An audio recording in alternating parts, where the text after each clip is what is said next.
Hey, good afternoon, Counting 230.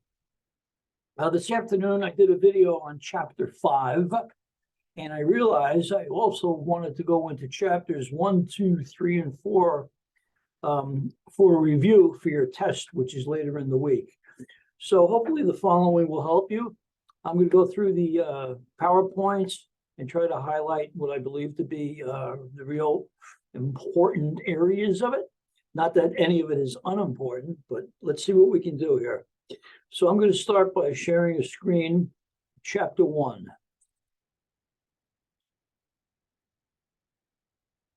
I presume you see chapter 1 up there, Accounting and Business.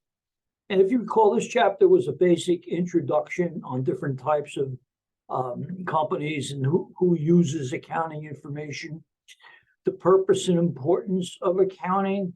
My goodness, without proper accounting systems, a company will never know what's going on and will eventually put themselves out of business. You cannot exist without good financial records and reports. So the importance of accounting: you select transactions, input, prepare, analyze, interpret. Accounting is an information and measurement system that identifies records and communicates an organization's business activities. Who uses the accounting information? That would be two subsets of groups: external users and internal users. External users are those with no connection to the company. Excuse me.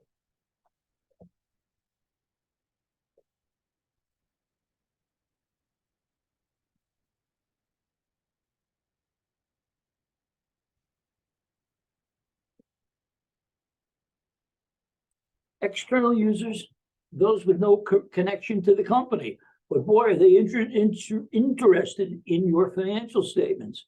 We're talking about lenders like banks, the external auditors, shareholders, the owners of a corporation, the board of directors who run the corporation, regulators. All these people need to see good financial records. No one is going to loan you money without decent financial statements. No one's going to ship product to you unless they're pretty comfortable you're able to pay them. And that's what they're going to use the financial statements to focus on. Internal users, well, research and development, purchasing. Almost anybody working for the company has some interest in how the company is doing, and the accounting statements would tell them that. For example, purchasing managers they mentioned here, they have to know how the company's doing in order to plan their buying of raw materials and inventory items. Human resources, they want to know what the hiring possibilities are in the near future, etc. Marketing managers, salespeople, and production people, they may have a commission or a bonus schedule based on hitting certain thresholds. Not going to be able to figure it out without the accounting. And we're just talking about different areas of accounting. It's in all aspects of our lives. We earn money, we pay taxes, we invest savings, budget earnings, and plan for the future. Whether or not we know it, we use accounting a little bit. Financial accounting, we're talking about the preparation of the statements, the auditing. Managerial accounting gets us into the world of cost accounting or manufacturing accounting. And we have positions like treasurer, controller, consultant. Taxation, here you might want to go to work for a CPA firm, perhaps, and make it a career of tax work, doing tax audits, all kinds of things tax companies do. And then the accounting related type jobs, leadership, consultants, there's a ton of them. Ethics. The goal of accounting is to provide useful information. For information to be useful, it must be trusted. This demands ethics. Here, you need to have a good sense of right from wrong. They are the accepted standards of good and bad behavior. So if you've got a question about a transaction, ask yourself, who does this impact? Who will it hurt? Who will it help? Consider the consequences and make the proper ethical decision. The fraud triangle. Briefly, three ways that a person could turn into a crook. The first one I'm going to talk about is financial pressure. Most must have some pressure to commit fraud, like unpaid bills. So you don't have enough cash all the time. That's a motivation to steal. Fails to see the criminal nature of the fraud. The person says, well, everybody does it. I'm just going to get my share. The third one is the one that's most dramatic, I think, the opportunity. Envision a way to commit fraud with a low perceived risk of getting caught. And I told you the story about the police employee who was given access to the computer systems and the accounting preparation and was able to steal tons of parking fine money from the Santa Barbara City Police. Sarbanes-Oxley, a very important act passed in Congress about 22 years ago. And it really means that companies actually have to know what the heck is on financial statements.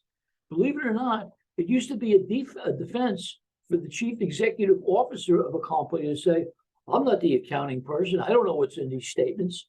As ludicrous as that might sound, those days are over now. Now, under Dodd-Frank, the owners of the business, the top officers, all must attest that they have read and understood the statements. And Dodd-Frank has a clawback provision, which means going after monies that were taken fraudulently.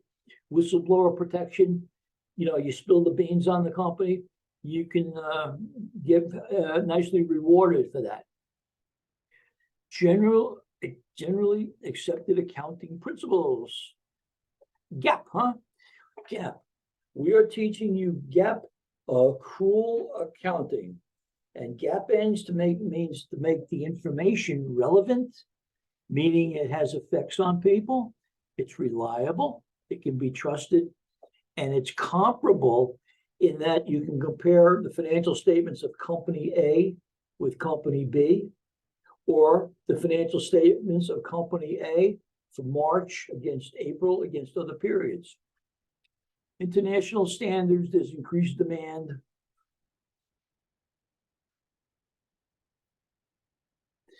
And they have a couple of sets of principles in the world of GAAP.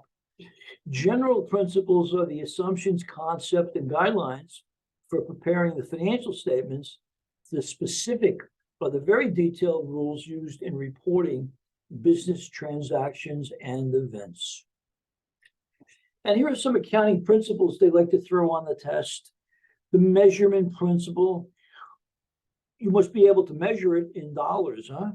Expense recognition principle, part of the matching principle. A company records expenses incurred, not when they're paid necessarily. Expenses and revenues are recorded when they're incurred, when they take place. It's part of the matching principle, which matches revenues and expenses. Full disclosure principle, a company reports the details behind the statements that would impact users' decisions. And then we got some more accounting assumptions, going concern, business entity. I'll let you look at those on your own. 3 types of business, we can kind of sort out. Proprietorships, sole proprietorships, partnerships, corporation. Sole proprietorship, you can read through this easily enough. One owner to set up, partnership, 2 or more. May have equal powers, may have not, depending on how they set up the partnership. Corporation is owned by shareholders who buy the stock. So with a sole proprietorship, the thing to worry about is if the business goes bad, you are personally responsible for all of the accumulated losses. For example, if you started a business with $10,000 and somehow managed to lose $100,000, you're responsible for that $100,000 personally. They'll take your car away, garnish whatever paycheck you might have. Partnerships have the same risk. Corporations do not. They have what used to be called the corporate shield. You own stock in a company and they go out of business. All you lose is your original investment. You're not personally responsible. accounting constraint. Only information with benefits of disclosure greater than the cost. In other words, it's got to be kind of important. And material, only information that would influence the decisions. Materiality, you're a big corporation. You're like Microsoft. And Microsoft puts up its financial statements, and then a manager or controller comes running in and says to Bill Gates, oh my goodness, we forgot to record $10,000 worth of depreciation expense at our location in the Silicon Valley. That is just a drop in the sand. And Bill Gates would be within his rights to say it's not material. We don't have to worry about it. It's not that significant. Here we go. Take a look at the accounting equation. Assets equal liabilities plus equity. Assets equal liabilities plus equity. And equity consists of common stock minus dividends plus revenue minus expenses. Any revenue increases equity, any expense lowers it. And then we went through a bunch of business transactions, which I'm not going to do now, except, so just you go through it. This is before we learned about debits and credits, huh?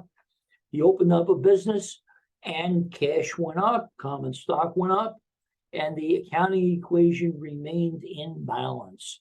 So I think we're good on these transactions here. So let me scroll through them, see if there's any that might be a little tricky.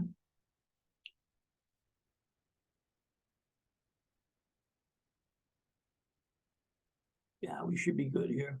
Owner's withdrawal.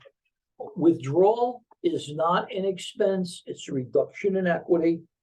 You are going to increase a contra account called owner's withdrawals or owner's drawings, like you see over here. They're showing it under dividends. And the summary of transaction. And then our little introduction to the financial statements. Income statement, that's simply total sales less total expenses. Not much more complicated than that. The statement of retained earnings, you take the beginning retained earnings, meaning the ending inventory, the ending retained earnings from last month, add the net income, subtract dividends or withdrawals. That's all we do. And then you can run the balance sheet. The income statement must be done first. Statement of retained earnings must be done second, and only then can the third statement be done, the balance sheet. You can also prepare a statement of cash flows, which we have a whole chapter on going forward. And here's a peek at the income statement. You itemize your revenues, itemize the expenses and subtotal them. Profit, 4,400. Well, let's add it to the beginning retained earnings, which in this case was zero. It was a new company. 4,400 minus the withdrawals of 200. This company on paper is now worth $4,200. And we bring it over to the balance sheet and we're in balance and done. Here's a look at the balance sheet. The balance sheet is simply a recasting of the accounting equation. On the left side, you itemize the assets and get a total. On the right side, you itemize the liabilities and components of equity, and they must equal the assets, okay? Assets equal liabilities plus equity. Statement of cash flows, I'm not going to go into in any detail, other than to say there are three types of cash flows: operating, investing, and financing. Start with financing. That's borrowing money. That's borrowing money. That's raising money with a stock issue, perhaps, huh? Investing, you bought a big piece of equipment that's going to last you a long time. That's considered an investing cash flow. Same thing if you bought stock in another company, which you can do, or might have bought a bond in another company. And then operating are all the cash flows that evolve from the core reason for the business. In other words, I'm always drinking Cokes here. Coca-Cola makes money by bottling and selling soda. That is where you want to see the operating cash flows be very positive. Means that the business is doing well. You can't invest and finance your way to success. You have to have good operating cash flow. Return on assets. Here's a little measurement that might be on the test. ROA, return on assets. You divide the net income by the total assets. And what we see here is Nike's got 19% and Under Armour 7.9%. It shows how many assets you have related to your net income. And I'm not going into the appendix, so I'm going to take our appendix out here. Now, let me see if I can find chapter 2. Chapter 2, accounting for basic transactions. Again, this was sort of a repeat of chapter 1, only using the world of debits and credits. If you don't know your debits and credits by now, it's going to make things tough, huh? Debits and credits. And they talk about the basis of the financial statements. What are source documents? Pieces of paper, huh? Bills from suppliers, invoices, receipts, checks. Could be a copy of an email. Could be a printout of a text. Could be a lot of different things. It's a piece of paper that somehow justifies what to do with the transaction. Describe an account. Well, we know this now. An account is a record of increases and decreases in specific assets, liabilities, equity, revenue, and expenses. And the general ledger is the record of all the accounts. So, for example, cash has its own folder. Think about it. In that folder, we're going to record all the increases and decreases to cash. Same thing with all the other assets, accounts receivable and supplies and other things. Liabilities have their own section of folders, as does equity. Asset accounts. Asset accounts. Wow, look at these assets, huh? Cash, receivables, prepaid supplies. Liability accounts. Liability is a debt. Accounts payable represents monies we owe to our business suppliers.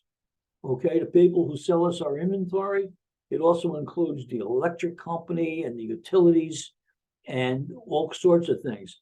Notes payable is different. That is a borrowing situation with stated interest rates and due dates and penalties for not paying off. You have accrued liabilities. Accrued. We are accruing liabilities, expenses, if you will, at the time they take place. And unearned revenue represents funds received in advance before we do anything to earn revenue. Equity accounts.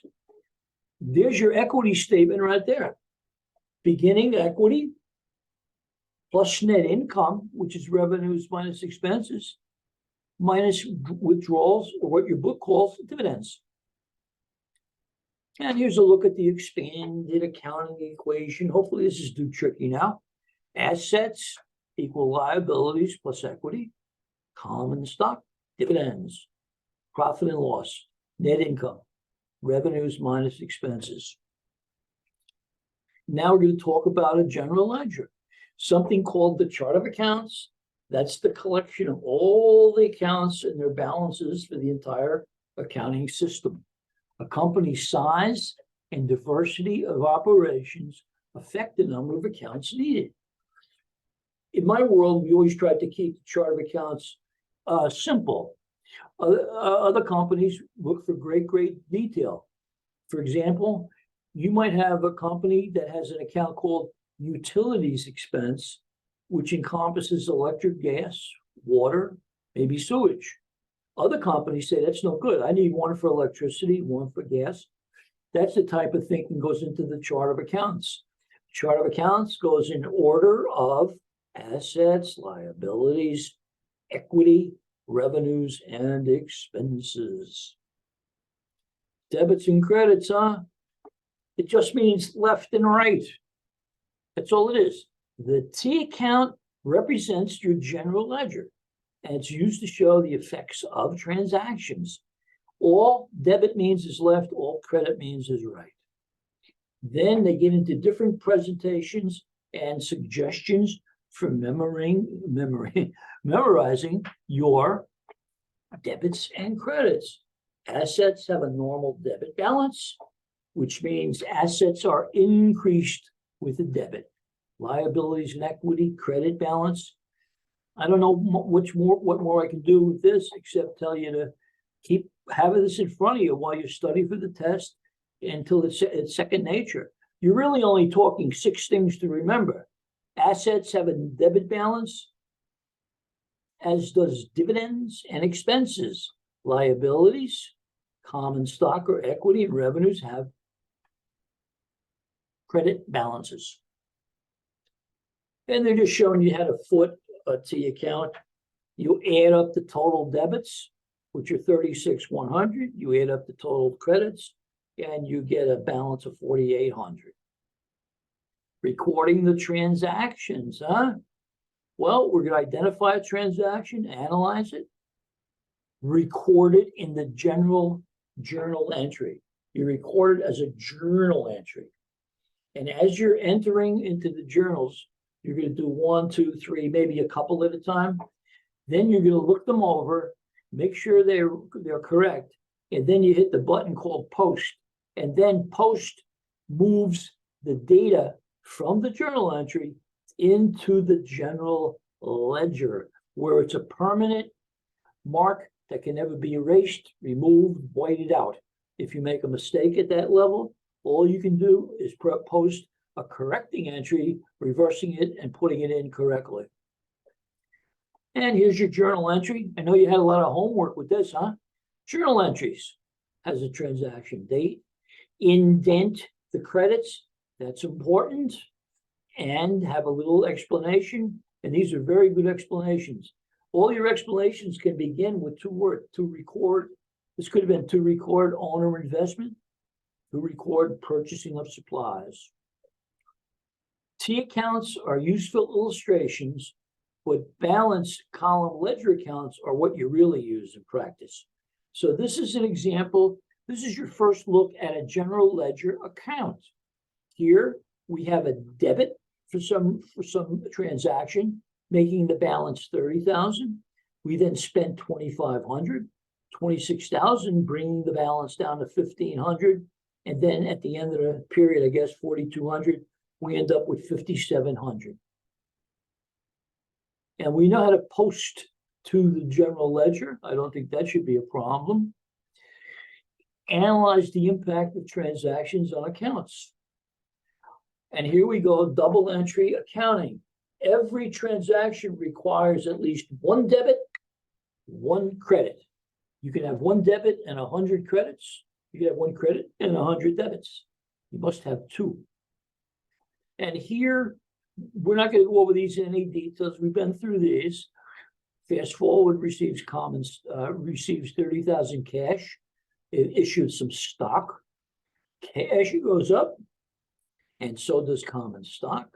We're going to do it with a journal entry by debiting cash, crediting common stock.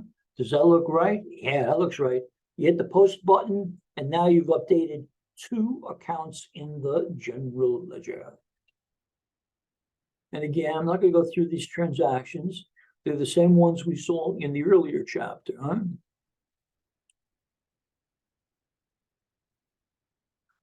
Let me just go over honor and revenue, this transaction here. This one might cause a little confusion until you get familiar. Fast Forward receives $3,000 cash in advance of providing consulting services. Fast Forward got $3,000, but didn't do anything. At that point, that is not income. It's actually a liability, huh? They received cash, you're going to debit cash, and you're crediting a liability account of all things for $3,000. It's a liability, not for money. You don't owe this customer $3,000. You owe them $3,000 worth of legal fees or something. Only when they actually perform the work do you record the revenue.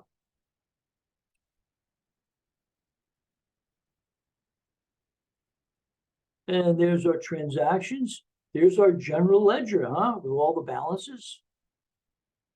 Trial balance. What do you do with a trial balance? You list all the accounts in order of the chart of accounts, meaning assets, liabilities, equity, revenues, and expenses. Compute the totals, and hopefully they agree.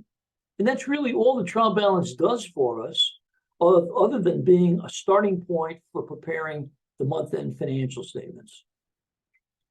So here's a trial balance. The trial balance lists all ledger accounts and their balances. Here we go. Searching for errors. I'm not going to go through anything here. I don't really have any great insights other than what they're saying here. Make sure the balances are added correctly. Go back, do some due diligence, recompute. That's all you can do. Preparing the financial statements. Well, here we go. We have to do them in what order did we say? Income statement, equity statement or statement of retained earnings, statement of cash flows. Wow, where'd that come from?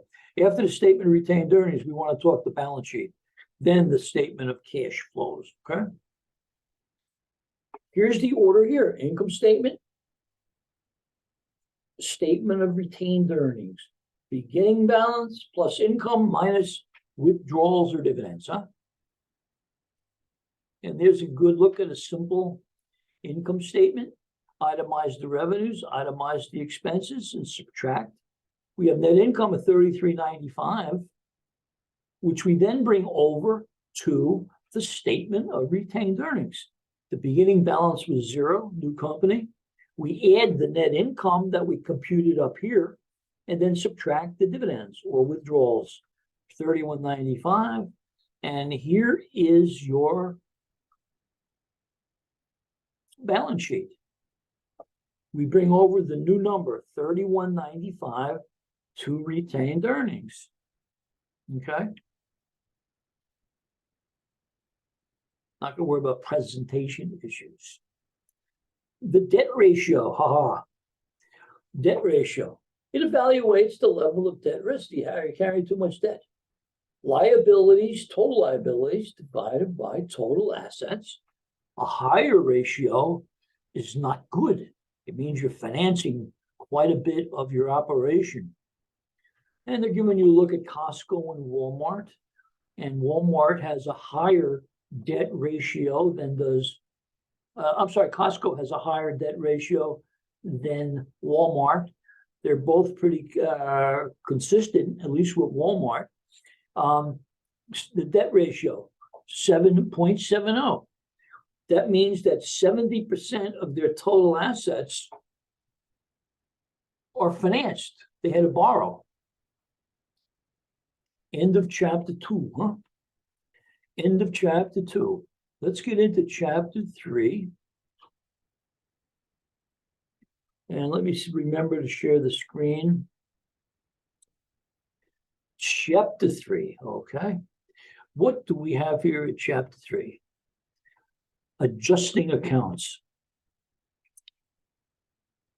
Here's where it got a little bit tricky. This is where you'll see a pretty good number of questions on the test, I would think. Explain the importance of periodic reporting and the role of accrual accounting. The accounting period can be any period. It could be a month, it could be 2 months, whatever you choose to measure. Accrual basis versus cash basis. We don't teach the cash basis here. Cash basis is not GAAP. And if you're any kind of company of any kind of size, cash basis accounting will put you out of business before you know it. You'll cash basis yourself to bankruptcy. Accrual basis, revenues are recorded when the services are rendered or the product delivered. Expenses are recorded when incurred. Recognizing revenues. Revenues recorded when the goods and services are provided. It requires that expenses be recorded in the same period as the revenues that resulted from those expenses. This is the matching principle. Revenues versus expenses, you're matching. And now we're going to talk about adjusting entries. What we're going to learn here, we'll go over it again, is there are certain transactions that cannot be made until the end of the month. And they break them out into deferrals and accruals. So let's see what we're talking about here. Keep in mind that these are more internal adjustments. These adjustments are unknown to any external user, nor would they be interested in knowing them. So let's see what we have here. Prepare for deferral of expenses. Deferral represents your prepaids. Prepaids, right? You purchased something and you had a balance here, whatever the balance was. Now you are going to use part of those. You're getting the benefit of the insurance or the rent, or you finally use the supplies. Now you're required to record this adjusting journal entry. You debit expense and you credit the prepaid asset. And you're going to do that every period until the prepaid asset is down to zero. Fast forward, bought an insurance policy, it looks like 24 months, that would be $1,000 a month. They debited prepaid insurance. Now, at the end of the month, they have to say to themselves, we had 1 month's worth of premium insurance coverage. So we're going to debit insurance expense and we're going to credit prepaid insurance, okay? And here is the adjusting entry. You debit insurance expense, credit the prepaid. Supplies and insurance, by definition, are assets at the time of purchase. You don't record the expense until you actually consume them. Same thing with prepaid insurance, we've gone through that. Supplies, same thing. You had $9,720 in supplies. You went out and counted your supplies storeroom, and you found you had $8,670 left. That's how much you had left. That means you used $1,050. We are going to debit supplies expense, credit the asset supplies. Depreciation. We're just talking straight line depreciation now. Asset cost minus the salvage value gives you what's called the useful life. Straight line. Asset, you paid $110,000 for a big piece of equipment. You think at the end of 10 years, after it's fully depreciated, that asset will reap us $10,000. We think a junkyard will come in and give us $10,000 for it. That's called the salvage value. And it's important to understand you do not depreciate the salvage value. The useful life is a life that you assign, saying this is how long this machine's going to last, okay? It has to be a reasonable useful life. For example, you buy a big machine and that thing's going to last for 20 years. You can't play games by saying, oh, let's put the useful life at 1 year and show it all as an expense and we're not going to have to pay any taxes. No, it has to be systematic and rational. Salvage value, also called scrap value, residual value. How much we're going to get, maybe, we hope. And here we go. Fast forward, purchased equipment for $26,000. They say it has a 5-year life. The equipment is expected to be worth $8,000. That's your salvage value. Well, here we go. They expect to be worth $8,000. So we're going to take the 26 minus the 8 and get $18,000 of the cost must be spread over the next 60 months. The next 60 months. So 26,000 minus 18 minus 8,000 is 18,000 divided by 60 months is $300 a month depreciation. So every month for the next 60 months, we're going to be debiting depreciation expense and crediting an account called accumulated depreciation equipment. That is a contra asset account. It means it's an asset account, but it carries a normal credit balance, which makes it an outlier. Since we know debits have a normal assets have a normal debit balance. You never credit the original cost of the equipment. Never, unless you're selling it. And here's what it's going to look like on our financial statement. We're going to see the equipment at the original cost, less the depreciation of 900, since they're now showing it for February, the end of February. Adjusting entries for the deferral of revenue. Here is our unearned revenue received in advance. Fast Forward's client paid 60-day fee in advance, covering 27 to 224, $3,000. They earn payments as the time goes by. So at the end of this first month, it looks like that they can now record $250 worth of actual revenues. We are going to debit the unearned consulting revenue, which has a normal credit balance. We reduce that liability and we credit consulting revenue. Now, those are the deferrals. One thing you might have noticed about the deferrals was money changed hands, but nobody did anything at the time money changed hands. Money changed hands, but we had to defer. We defer not the cash, we defer the income or the expense to the proper period. Here, we're going to talk about accrued expenses. An accrued expense represents something we've incurred, but we not only haven't paid it yet, we don't even know what it is probably. A good example would be the electric bill for a company. The month ends and you're looking at your trial balance and you see 0 for electricity.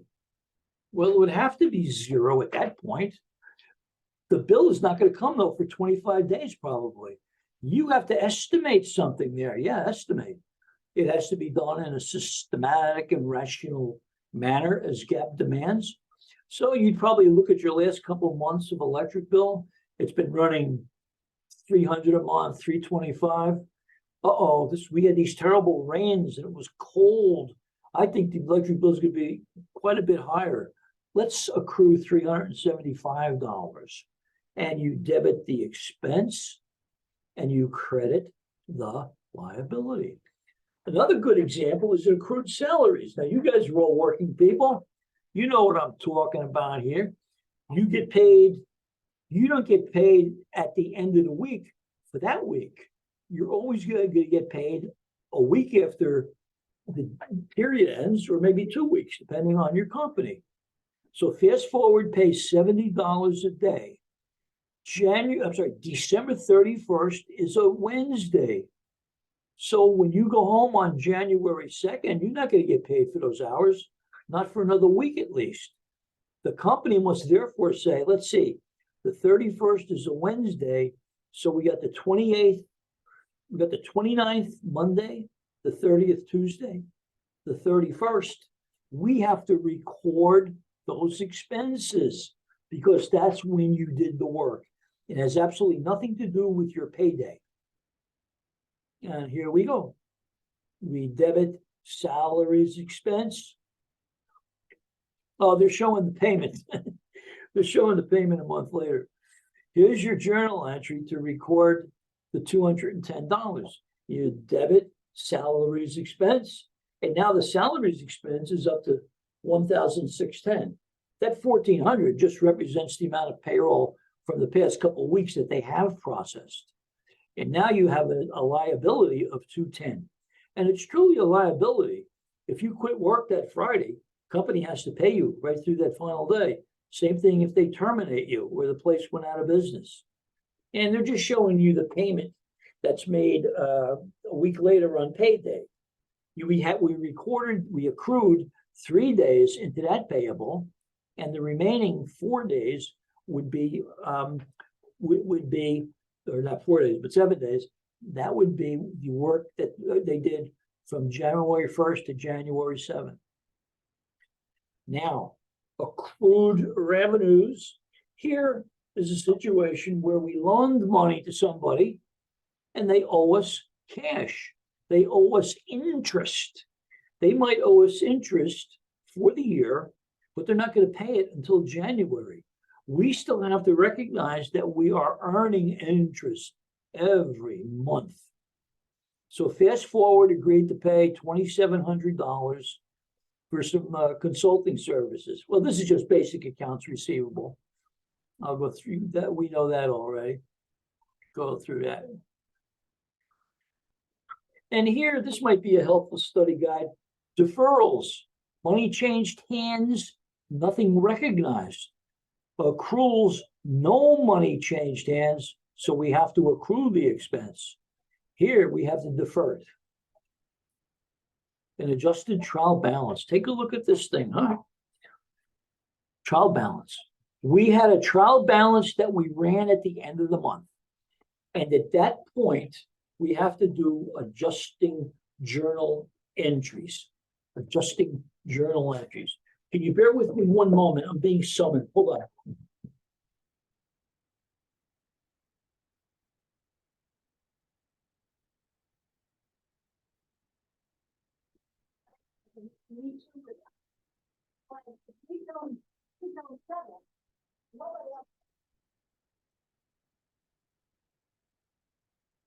They've come back. You have an unadjusted trial balance sitting there.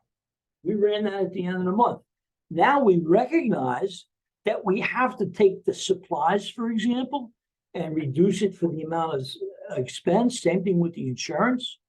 We have to record depreciation expense and salaries payable. We have a second pair of columns called adjustments. All you do is debit and credit your way to an adjusted trial balance. Cash, debit of 4275. 4275. You never have an adjusting entry for cash. Okay? Cash is never part of an adjusting journal entry. So get that out of your head. The reason I mention it, once in a while, I see 2-3 students guessing that it's cash. No. Prepare the financial statements. Okay.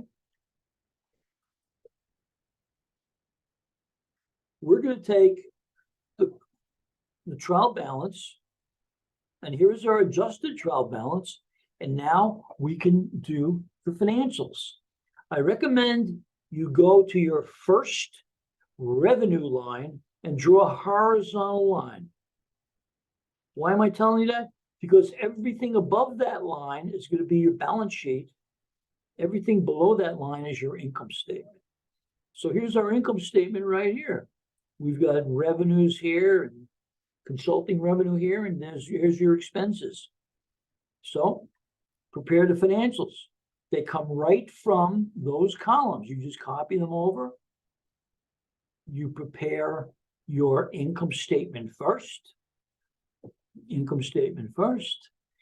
To do the retained earnings statement, and then the balance sheet. Closing entries. Closing entries. This was a busy chapter, wasn't it? Closing. Resets revenue, expenses, and dividends back to zero. Helps summarize a period's revenues and expenses in the income summary account. Okay. I hope you can see the income statement. You see that $3,785? That is our profit and loss now being moved up into equity. We have to zero that out because we moved it up into equity. That revenue and that set of expenses need to be zeroed out in order to get clear for the next month. What accounts do we close? We close anything that has to do with the income statement. We close the revenue accounts and the expense accounts, also the dividends directly. We don't close anything on the balance sheet. The balance sheet are permanent accounts.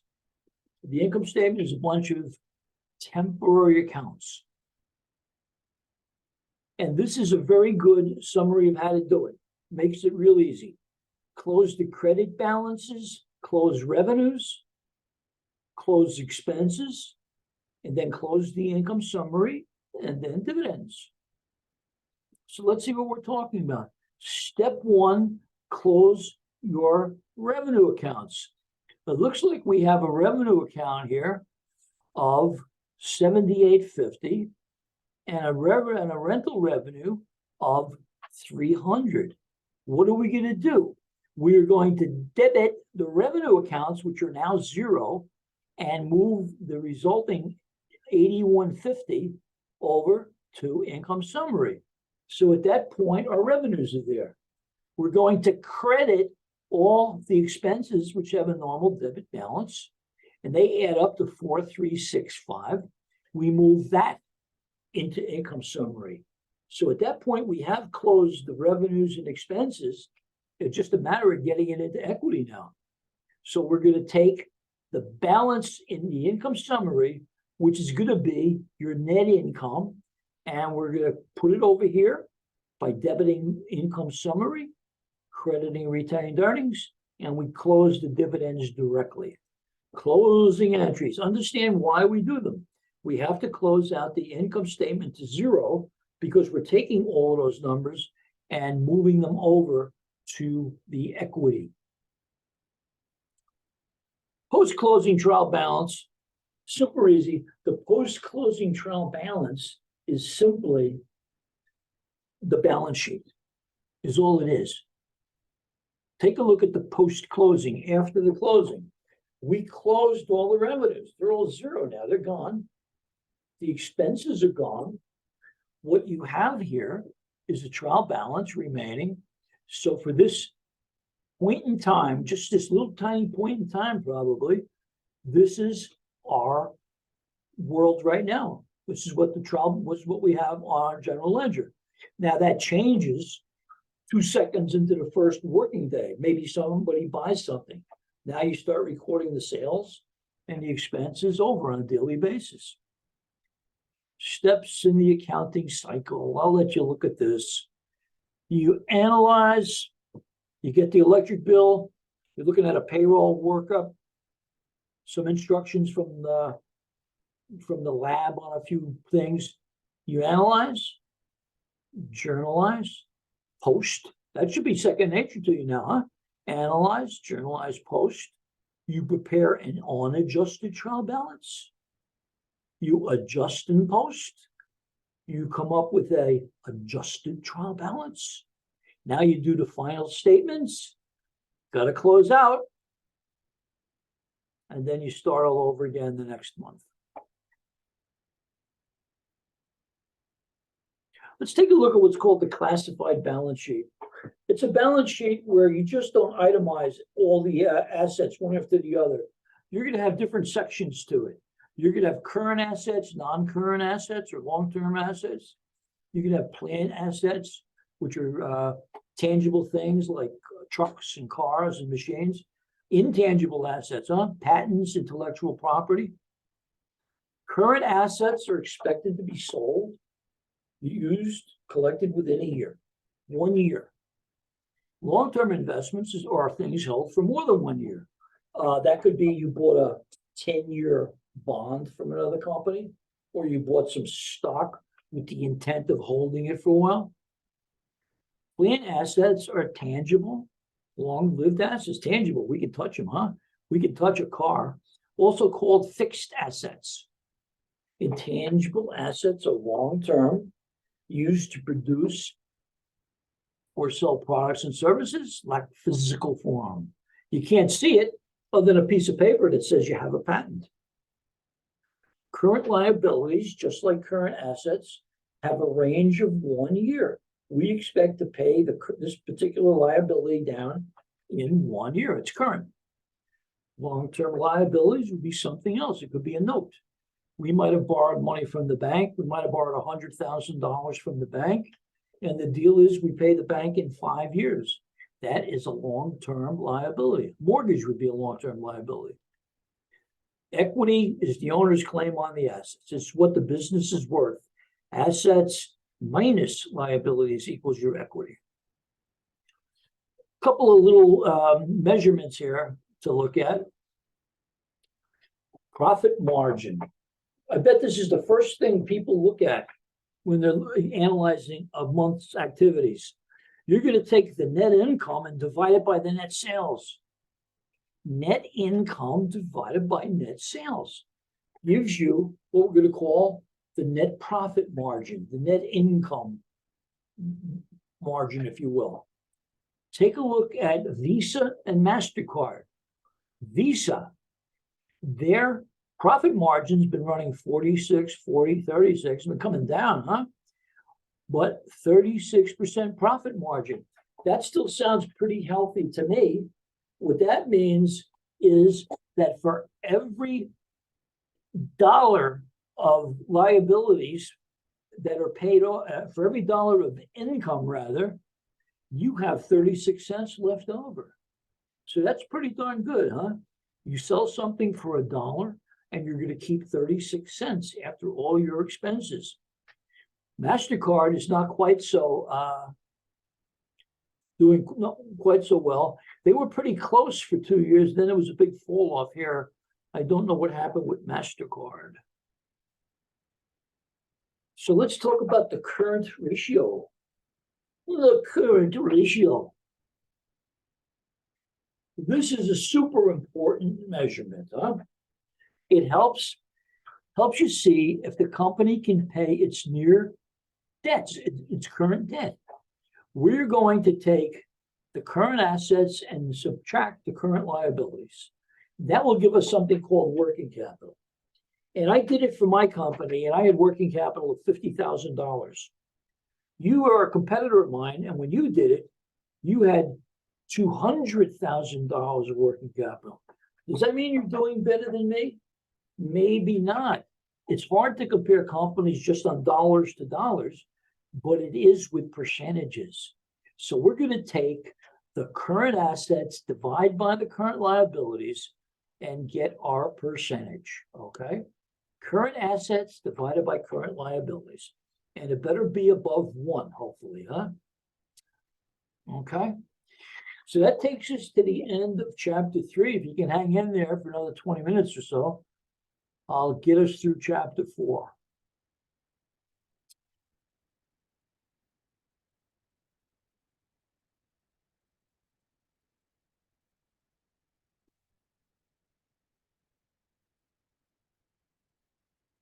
Here we go, chapter 4. Talk a little bit about merchandising operation, huh?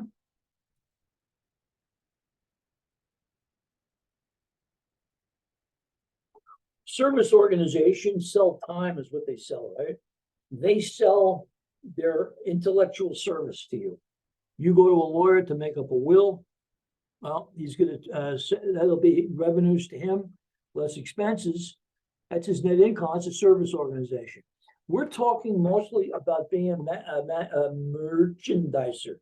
I really wanted to say manufacturing. We're a merchandising operation. We sell products. We buy something for $1 and sell it for $2, hopefully. So we're going to go through a new look at our income statement and balance sheet. We're going to have net sales. Net sales, those are gross or total sales minus sales returns and allowances, sales discounts, and credit card fees. From those net sales, we're going to subtract cost of goods sold. And what is cost of goods sold? It's the amount you paid for the goods you sold. The amount you paid for the goods you sold. So here in this example here, net sales were $14,700. Cost of goods sold, $9,440. They bought a garment for $9,440, and they sold it for $14,757. Net sales minus cost of goods sold is going to give us something called gross profit minus expenses to get the net income.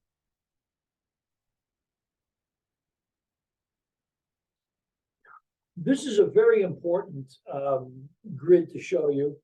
I went into it in some detail today when I did chapter 5, which you'll need to look at for a few days. The inventory system, the graphic. Beginning inventory plus purchases gives you something called merchandise available for sale.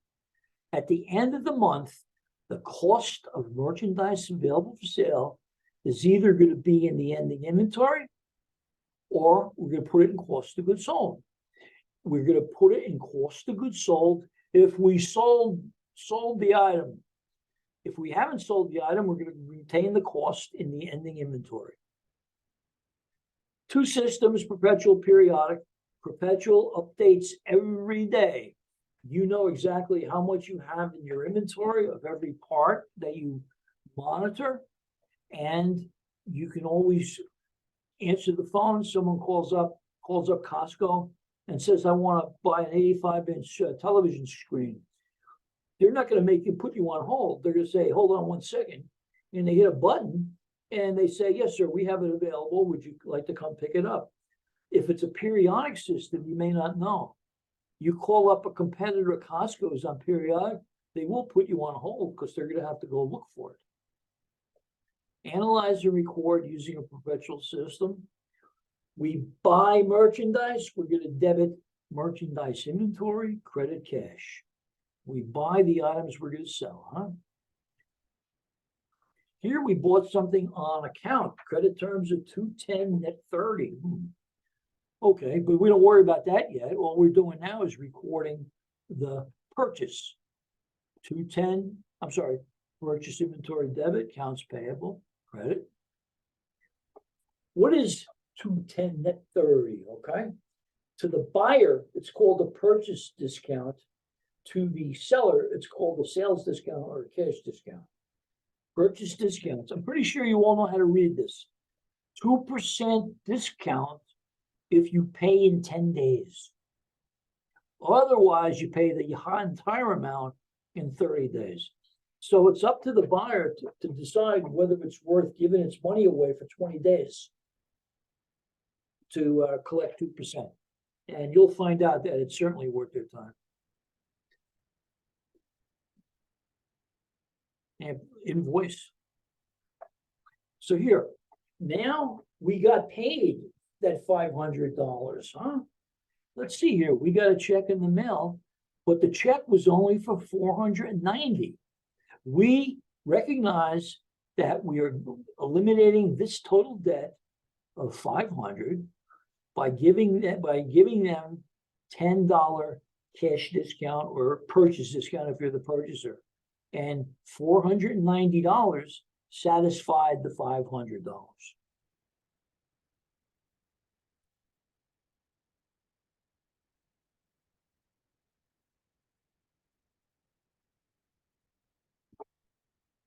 Now, on December 2nd, they paid for the purchase of November 2nd. They're not eligible for the discount. Purchases with returns and allowances. Purchase returns, merchandise returned by the buyer to the seller. To the buyer, it's called a purchase return. The seller, it's a sales return. Purchase allowance, also called a sales allowance. Price reduction to the buyer of defective or unacceptable merchandise. Purchase allowance. Well, we told this one customer that we'll give you $30 as a debit memo and allowance. What happened was this customer wanted to return a $100 item, and the seller said, look, I don't want it back. How about I sell it to you and give you a break of $30 on it? For that, the buyer said, okay, they made a deal. Purchase returns. Zmart purchased merchandise 210 net 30.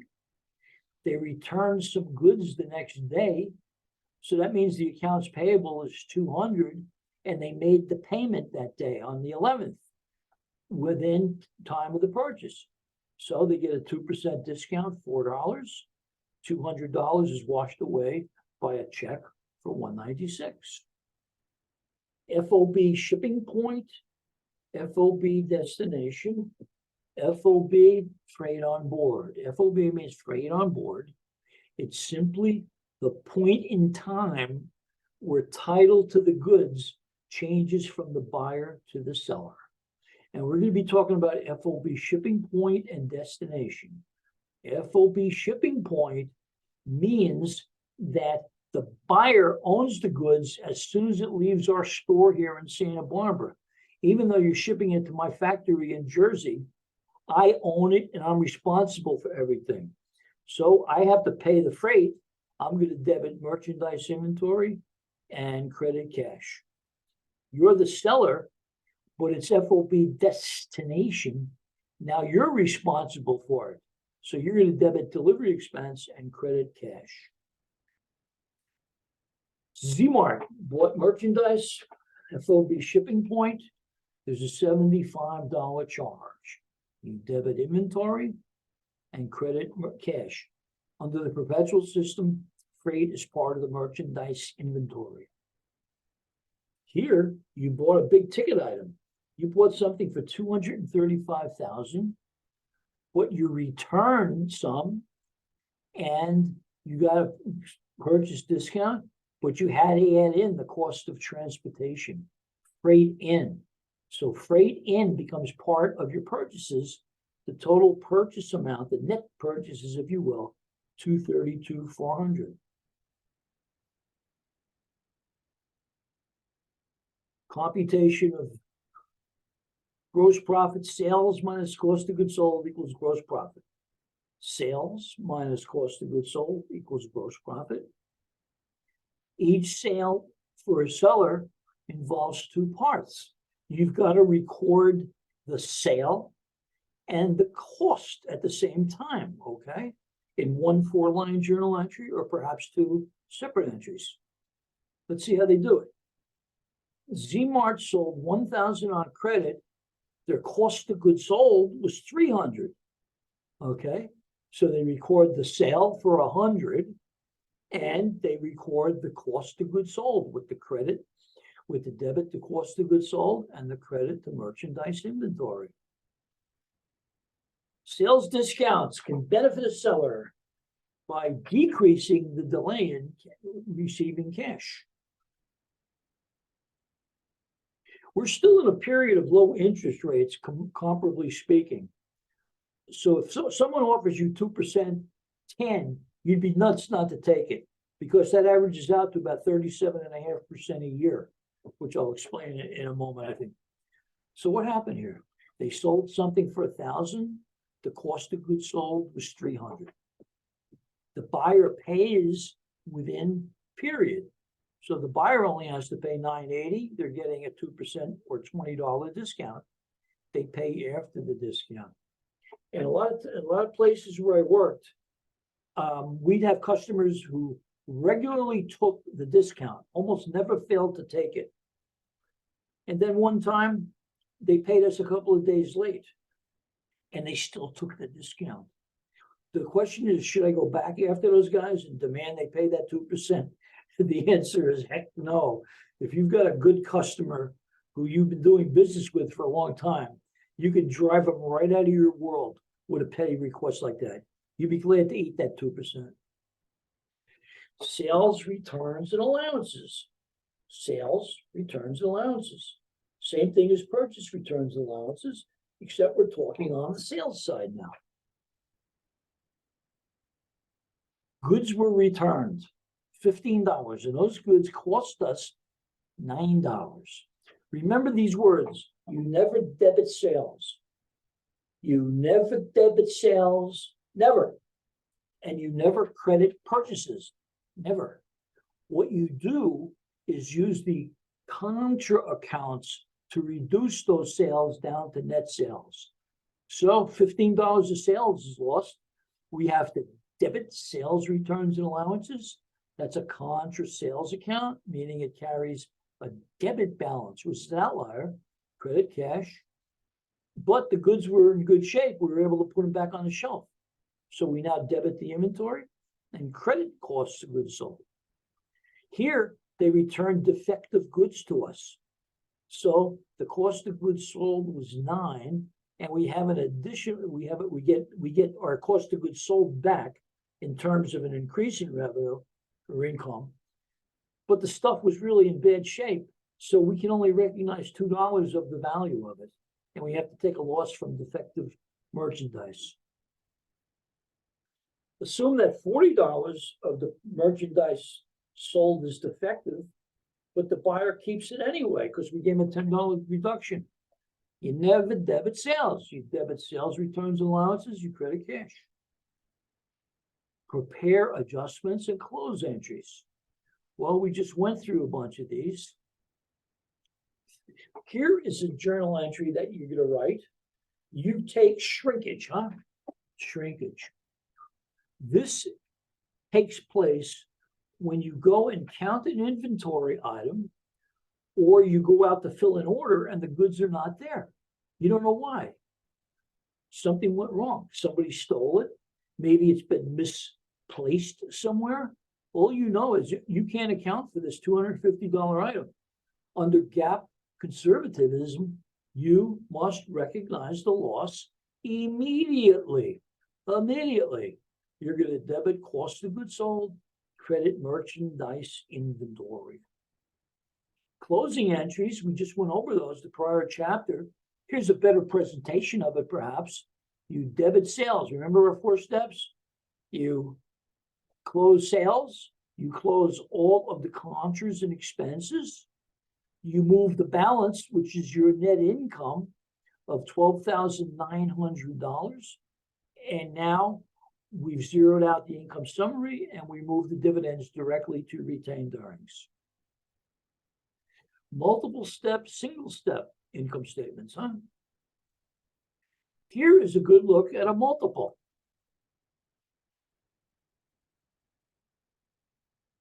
This is a multiple. We are not just showing all the sales revenues listed one after the other, and we're not showing all the expenses listed one after the other. We're breaking them out into categories. We have gross sales or total sales, less discounts and allowances gives us net sales, less cost of goods sold gives us gross profit. Net sales minus cost of goods sold, gross profit. Now we're going to break out our operating expenses into selling and admin, selling and administrative, called general administrative, G&A. We list all our selling expenses.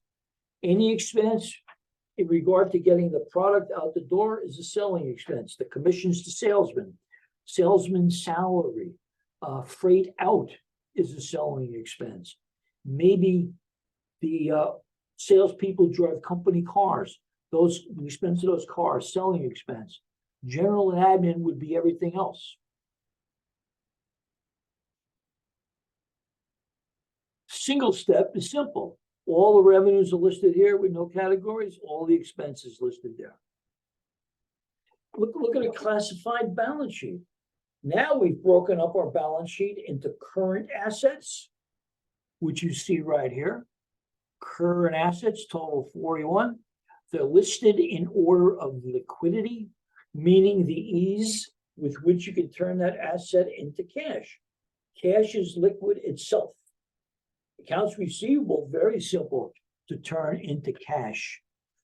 We could call up a bank right now and say we've got $11,200,000 worth of solid collectible receivables. How much will you give us for them right now? And the bank might say, I'll give you 10 million now. We take the 10 million from the bank and then turn over the subsequent receipts to the bank to pay them back. The acid test. In the prior chapter, we did the current ratio.